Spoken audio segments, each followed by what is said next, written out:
Tonight, an Outfront exclusive. Jeffrey Epstein accomplice Ghislaine Maxwell's fellow inmates are speaking out tonight about Maxwell and the special treatment she received, and how they say prison officials punished them for talking about it, for criticizing Maxwell. Maxwell, of course, is serving a 20-year prison sentence and is seeking a pardon now in exchange for her testimony about Epstein's network.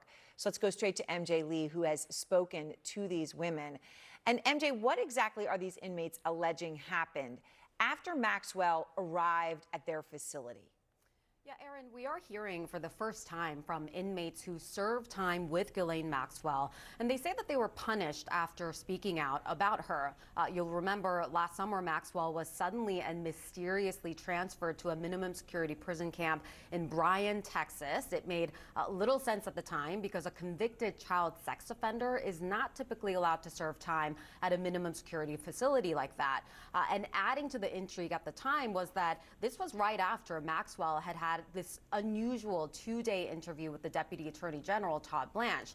Julie Howell was one inmate at Bryan who was really upset about all of this.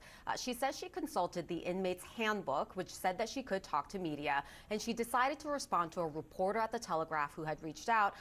Here's a little bit of what Julie told me in her first interview since her prison sentence recently ended. And so I was a little, I guess, I don't use the word lightly, it was like a trigger because of, my experience with my daughter being trafficked, and just knowing all of the research I had done that the camps are supposed to be for nonviolent offenders. I was very upset about her being moved. I said, I had spoke with other inmates. Nobody was happy about her being there. One, we all felt like we were being punished for her being there. And then given her crime, she shouldn't be there per BOP policies and procedures. And so it was very unfair.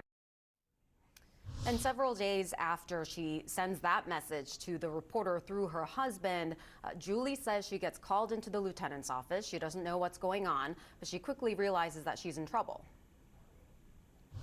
He says, did you speak to a reporter? He said, well, it's all over the World Wide Web. I waited in a cell for, I don't know, I think it was less than an hour. The warden came in, asked what I was thinking, said that her phone was blowing up all weekend. I ruined her weekend. I shouldn't have talked to them. And I did apologize. I mean, at this point, I'm a little teary-eyed. I said, I didn't mean to cause issues. I answered a question. And when I told her that my daughter had, a trafficking experience, she rolled her eyes and flipped her hair back, and she was like, it's too late for apologies, and walked out. Now, Julie was written up and sent to a higher security facility in Houston, and she is now on supervised release. The warden of the Bryan prison, Erin, declined to comment for this story. Wow. All right, so these retaliation claims, MJ, obviously are very significant, but you've also uncovered new allegations about how Maxwell was treated inside that facility. I mean, what did the inmates who were there with her describe to you?